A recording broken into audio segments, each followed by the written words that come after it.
Hello, Namaste, Pranam, Konnichiwa. I'm Zakir Hussain, and I'm an Indian traditional musician. I play this instrument, which is called tabla. It is two instruments played as one.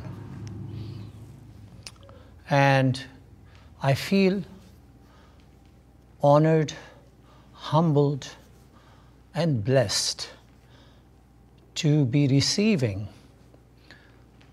the 2022 Kyoto Prize for Arts and Philosophy.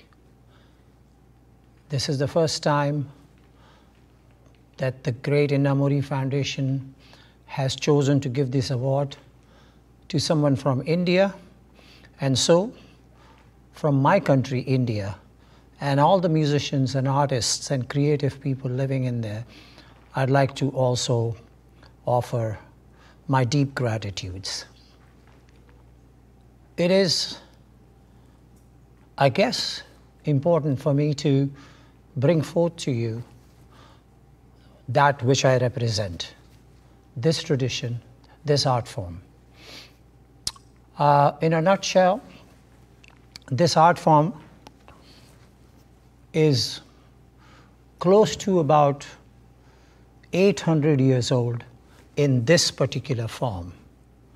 And it's important to remember when I say this particular form, it means that the art form in its most organic and core presence was already existing in India more than 2,000 years ago. But in the past 800 years, changes occurred and some sort of interaction took place between different cultures and different genres, and that allowed for the form to mutate and a new musical idea emerged. About 1,000 years ago, the form that we all used in India, which was performed all over in the palaces, in the temples, and for the people, was called Dhrupad. Dhrupad. This form, however, the one that I represent, was, you may call, a mix of two very prominent traditions of that time, 800 years ago. The temple Hindu tradition of India, which represented Dhrupad, Prabandh Gayaki, and the Sufi music of Islam that was called Kalbana and in present time known as Qawwali. These were fused together by one of the great Sufi sages of that time, Amir Khusro. And over the next 100 years or so, it was trying to find its feet, and when the idea solidified, a name was given to this particular musical form, and it was Khayal. Khayal means imagination. And one of the reasons why that was because in this art form, one of the important or salient feature is improvising, spontaneous thinking, being creative, using the elements that have been given to you, given the tools that have been provided. So that means right here on the stage, new ideas must emerge. And therefore, your imagination is something that plays an important role in the performance. So the name Khayal, which means imagination, was quite appropriate. So over the next few hundred years, the style developed, refined, and blossomed into being the premier form accepted in the North Indian classical music world. And many great masters came about, and as it happens, one master went from one part of northern India to another part of northern India, and his disciples went to other parts to spread the words. And so emerged, after assimilating information from these other regions that the maestros arrived, shades of this particular style.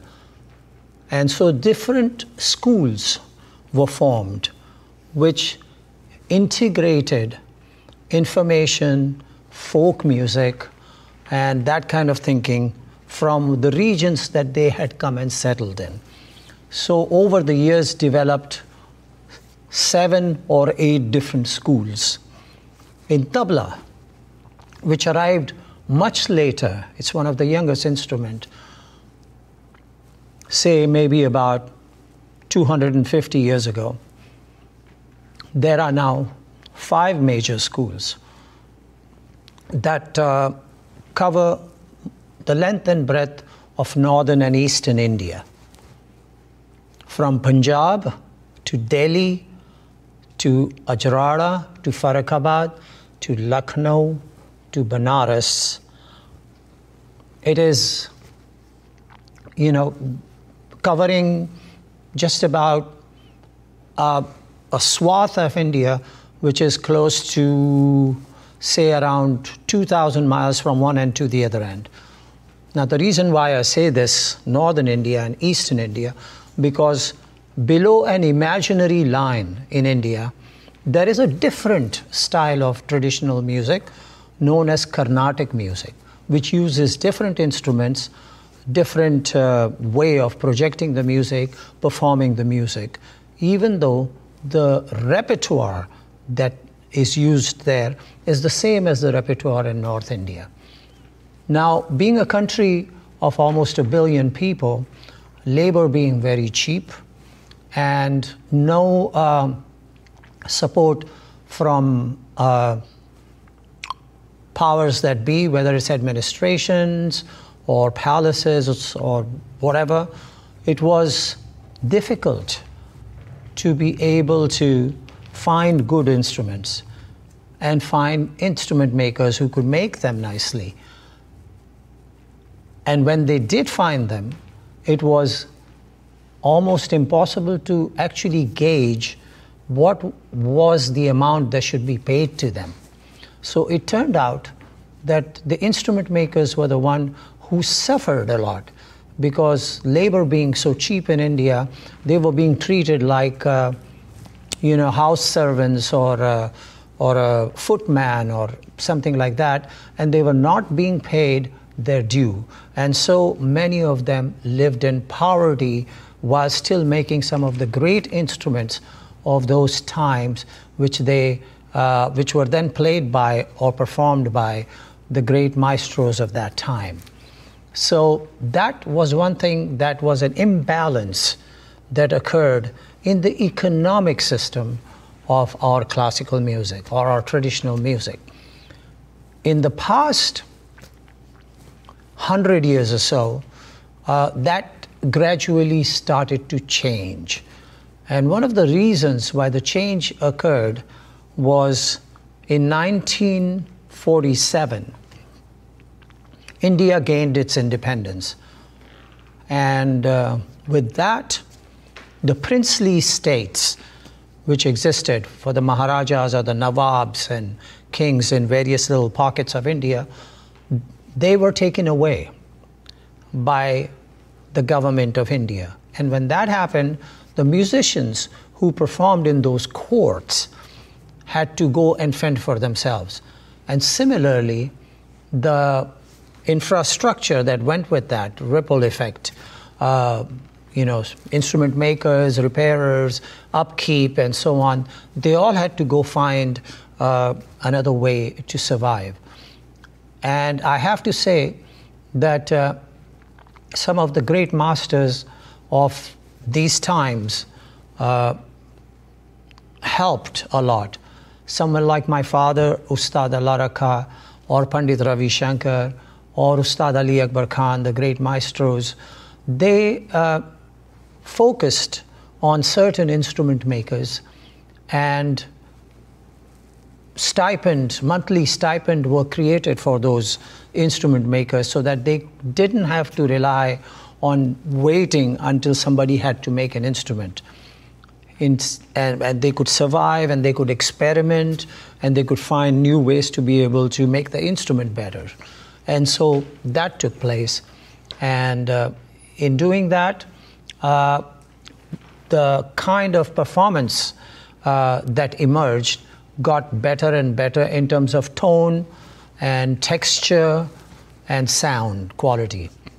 I studied with my father, Ustad Allah Rakha, who was considered one of the great legends of his time. He passed away in 2000, and but before that, he used to travel and tour with his colleague Pandit Ravi Shankar. They traveled all over the world. They also came to Japan. I have photos of my father in 1959 in Japan, in Tokyo, in Kyoto, and Nagasaki. It was a very, how should I say, intriguing time for me to be able to see those photos and see that there was this other tradition existing in another part of the world, which also represented an ancient core wisdom. So, studying with my father, I learned what I have now about this art form. So, coming to this instrument is tabla or daya. This instrument is dagga or baya, but together they are known as a set of tabla. My right hand drum is a drum that's the high pitch one. The left hand drum is a low pitch one. The traditional way of setting up drums is that one side is low and one side is high. So that's what this is. Now, I have a tuning hammer that tunes the right hand drum, does not tune the left hand drum. So if I want to tune it lower, I would hit it from down up on these edges.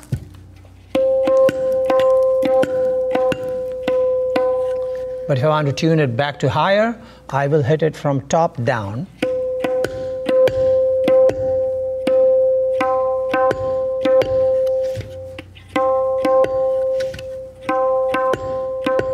So a short quarter note tuning up here.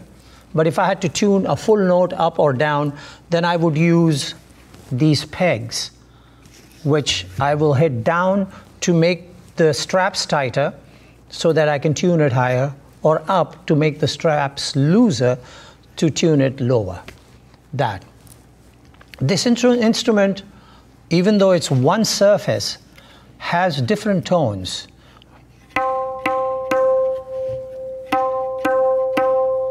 Then.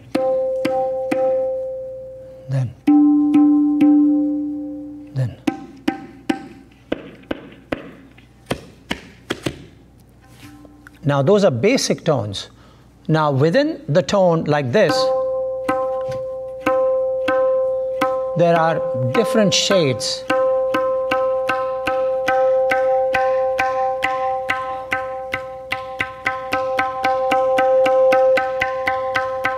Or dead tones.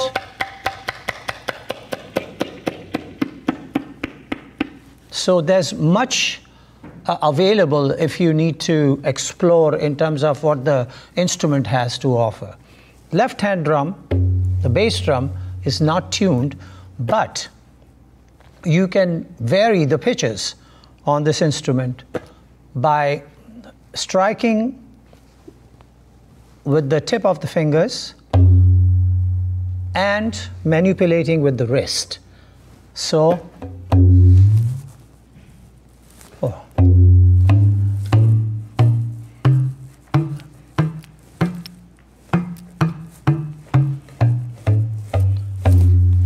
So you can actually play tones and pitches, and you can play slide notes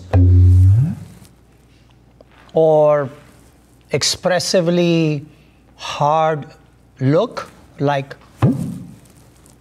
or high hail or rain falling. You can do many different things. Now, this is a muscular tradition, so it requires that fingers work in tandem with each other, and the phrases and the patterns that emerge are a combination of two hands. So there's a language that we first learn: na, ta, tun, tete, kat, ga, ghe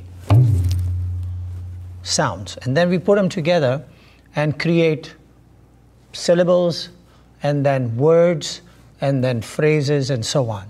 So, dha, tete, tere kita, kat dha, gedin, kitita kititi kitita, dha titi kitita kitita, tirikita kita, genta da, dadrikita dadrikita dadrikita.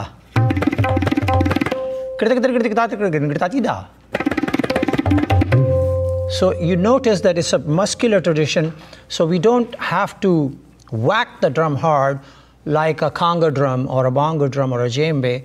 It's a much more of a subtle touch interaction with the instrument, but yet you can get dynamically very soft or very hard tones, like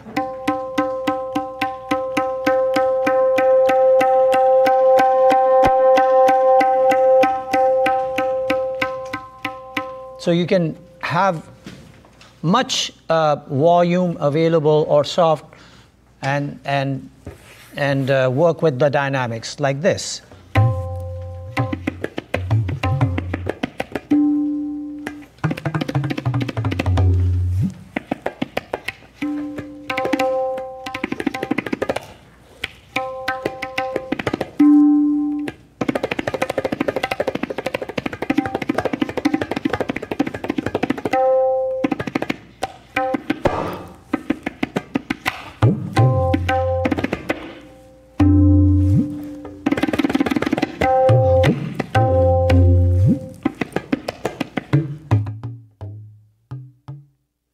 So you can play hard, you can play soft, you can play fast, you can play slow, you can utilize the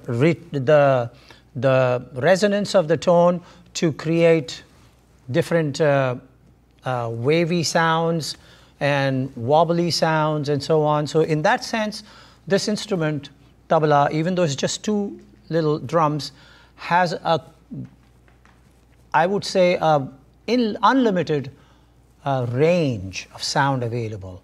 And of course, in the recent time, tabla went from being just a traditional Indian instrument of accompaniment to also becoming a solo instrument. And now there is a repertoire that is being played by tabla players all over the world, where they actually go out and perform solo tabla performances for as long as 90 minutes or 2 hours. And one other little instrument called harmonium is used to accompany. That is a new development in tabla playing. Tabla players were at one time considered second-class citizens of the music world.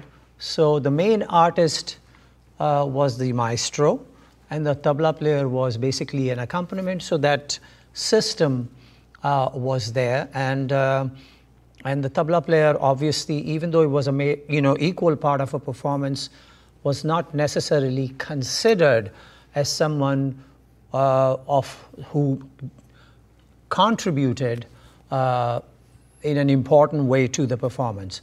that changed since the late 1950s onwards, when three maestros, Pandit Kishan Maharaj, Pandit Shamta Prasad, and my father, Ustad Allah Rakha, formed relationship with three major instrumentalists of that time, Pandit Ravi Shankar, Ustad Vilayat Khan, and Ustad Ali Akbar Khan.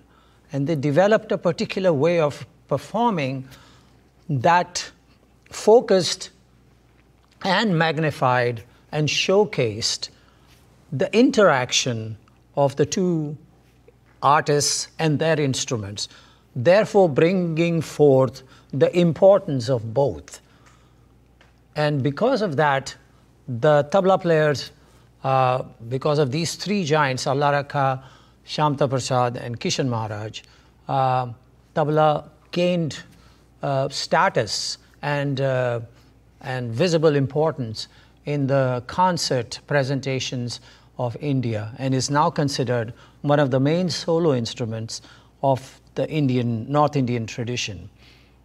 Tabla became a very popular North Indian traditional instrument, but over the years, in the last 60 years, it has gained prominence as one of the main percussion instruments globally speaking. And so tabla is used in jazz, in rap, in hip-hop, in TV scores, film music scores, Western classical music, and so on and so forth. And so this has now become an instrument that is a rhythm instrument of choice when it comes to playing fusion music. So I would like to give just a little taste of how tabla has now influenced different percussion traditions all over the world, how the language of tabla that is spoken and performed is now being adapted by instruments that are non-Indian instruments, but technically, in terms of the way their instruments are played, are similar to tabla, are utilizing the repertoire that comes from North India and transposing them onto their instruments, and therefore those what you call borders and fences that are there for a lot of different kinds of people have basically melted down and dropped off when it comes to art and culture, and especially music. So I'm going to ask my friends, Mr. Abos Kasimov, who's from Uzbekistan, who plays doira, a frame drum, and Mr. Pejan Akhavas, who's from Iran, who plays the tumbak and another frame drum instrument called daf. So I would ask them to join me, and we will improvise, but we will base our improvisation in the repertoire that comes from my part of the world, from North India. And we will do compositions, traditional stuff that comes from that part of the world, which has been adapted by these great maestros, and I'm humbled and honored by their effort to do that. And it's just to give you an example of how the tradition of tabla has emerged forth into this world and cast its shadow on so many different rhythmic ideas. Thank you.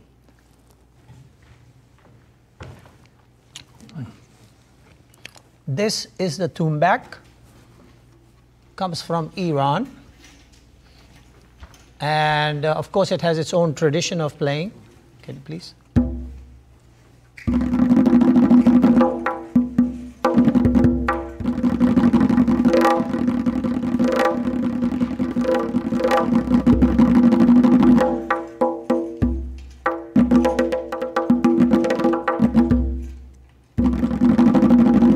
Bravo.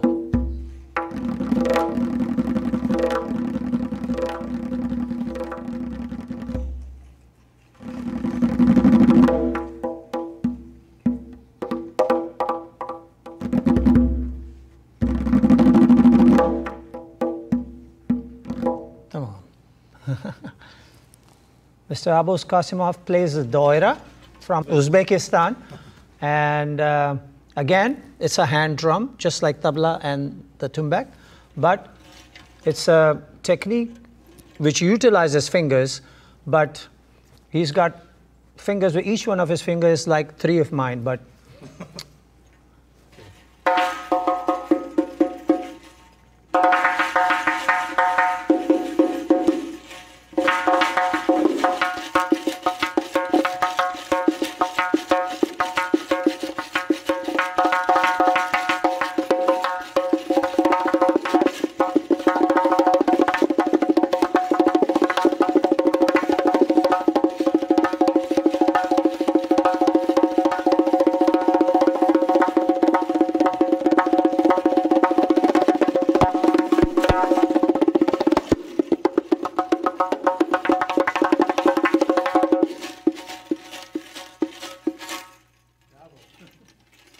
now, that's their way of playing. But when it comes to playing with this repertoire that I do, so if I speak a phrase and I play it myself, I'm sure they'll be able to individually replicate that in the way that they have adapted it. So if I went, dha tere kit ta gadha,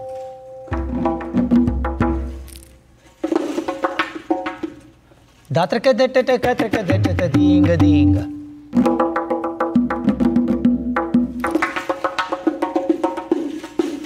Dagatete tagatete dagatete tagatete.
This is improvised, not rehearsed before, but because they have taken the trouble to figure out what North Indian rhythmic repertoire is like and have transposed it onto their instrument, and which is what I similarly have done with their repertoire.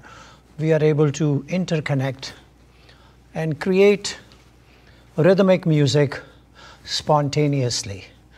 It is the thinking, I believe, in terms of art and culture and creativity and its ecosystem of the future. More and more artists all over the world are coming together to create music that relies on each other's culture, each other's language, but at the same time, not just presented by the representative of a particular culture and tradition, but opposite, moved, so that I'm Uzbek, he's Indian, and he's Persian, but now I'm Persian, or he's Persian and he's Indian. It's confusing if I speak this way, but musically, it's a creative process that is exciting and has created new possibilities of music to emerge, artists to connect, interact, and find a way to be able to be valid not only in their part of the world, but globally. And that's what makes me excited about the music world and where it's moving to.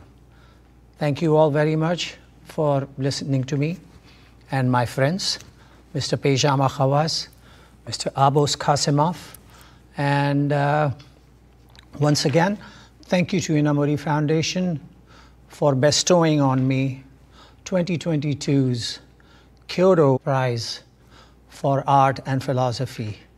I hope that I will be able to, in time, emerge to be deserving of this great blessing bestowed on me. Thank you very, very much.